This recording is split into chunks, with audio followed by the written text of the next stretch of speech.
It was a legend of World War II, a ship that survived the most ferocious battles. The Japanese called it the Blue Ghost because they simply could not kill it.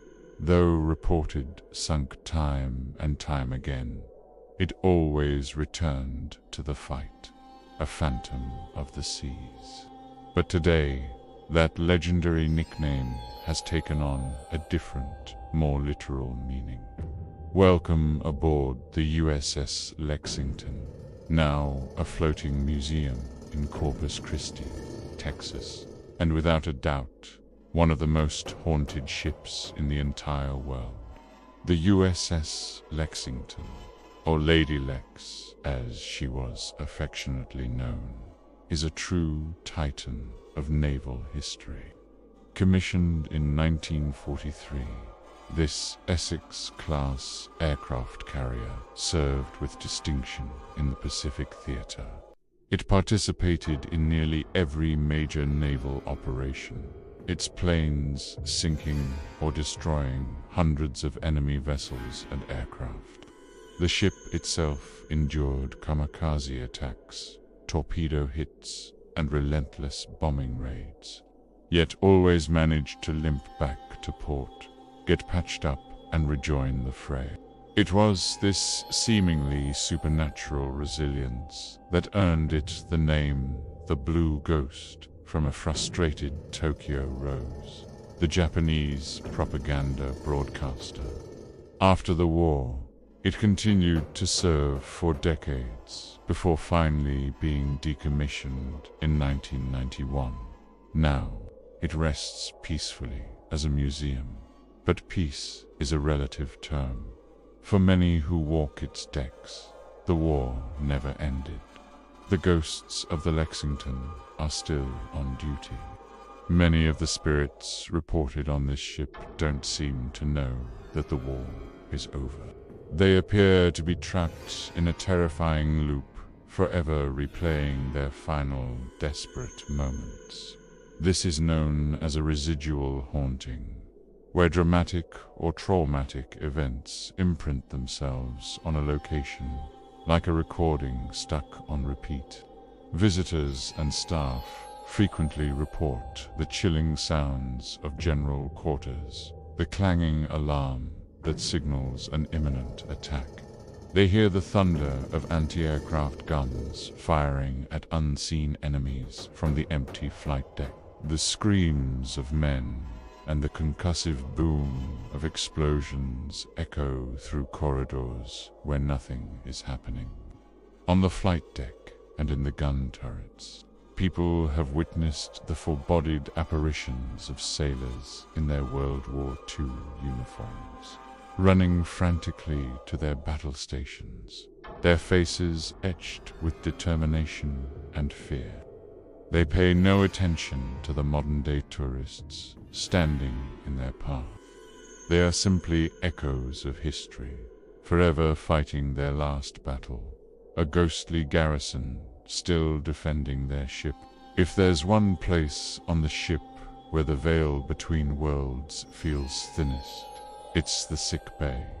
During the war, this area witnessed unimaginable suffering, pain, and death. Hundreds of men were brought here, torn apart by shrapnel and burns. The sheer emotional energy of this suffering has saturated the very steel of the bulkheads. The atmosphere here is tangibly heavy, oppressive even. People who enter report a sudden feeling of deep sadness and despair. It's common to hear the faint groans of wounded soldiers, the sharp cries of agony, and even the hushed, urgent voices of doctors and nurses, still trying to save patients who died decades ago. One of the most unnerving reports is the sight of a phantom surgeon, seen bending over an empty operating table, his movements precise and focused, forever caught in a spectral surgery. Others have seen ghostly figures lying in the old hospital beds, or have felt unseen hands brushing against them in the dark. Perhaps a spectral medic checking for a pulse. It's a somber and deeply unsettling reminder of the human cost of war. But not all the spirits aboard the Lexington are just echoes trapped in the past. Some seem fully aware of the present, interacting with the living in startling ways. These are known as intelligent hauntings, and the most famous ghost on the ship is one of these. Deep within the ship's metallic heart is the engine room, a labyrinth of pipes, gauges, and machinery. It's here that the spirit of a handsome blonde-haired sailor is frequently encountered. Unlike the frantic ghosts on the flight deck, this sailor is calm and professional. He often appears to tour groups, dressed in his pristine World War II uniform, and gives incredibly detailed lectures about the engines, explaining their function with the expertise of someone who spent his life working with them. He'll talk with visitors, answer their questions, and then, as casually as he appeared, he'll turn a corner or walk behind a piece of machinery and vanish into thin air.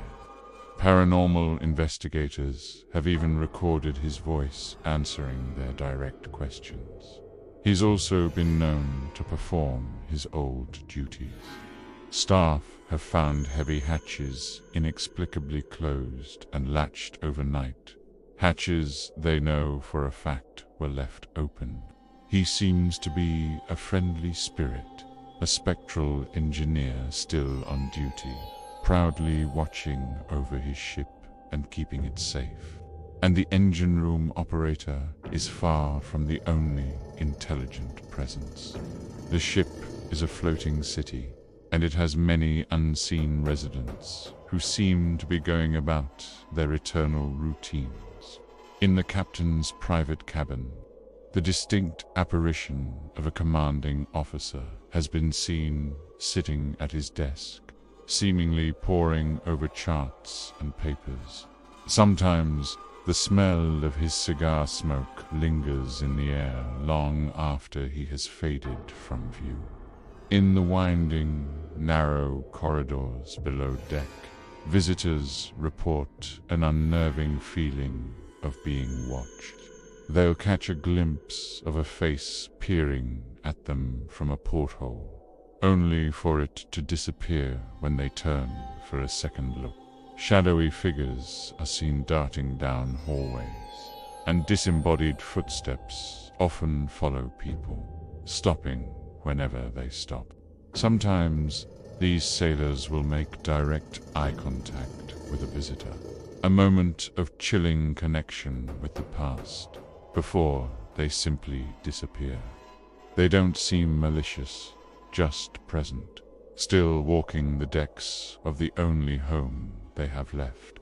With such a powerful and widespread reputation, it's no surprise that the USS Lexington is a magnet for paranormal investigators from all over the world. And the evidence they've collected over the years is nothing short of astounding. They use a device called an EVP, or electronic voice phenomenon recorder, to capture sounds the human ear can't hear. In the silent, empty bridge, they have recorded clear, military-style commands being given, voices ordering hard to port or calling out coordinates. In the sickbay, they've captured the distinct sounds of pained groans and whispered pleas for help. The visual evidence is just as compelling. Security cameras and investigators' own equipment have filmed heavy, solid steel doors and hatches slamming shut on their own, moved by an unseen force. Full-bodied apparitions have been captured on thermal cameras, their human shapes glowing with an inexplicable heat in the cold, empty spaces. The proof that the crew of the Blue Ghost is still very large and very active is simply overwhelming. As night falls, the USS Lexington settles into a quiet stillness, moored silently in the water. Her lights are dim, her decks empty of the daily crowds. It is in these quiet hours that she truly lives up to her name. This vessel is more than just a museum.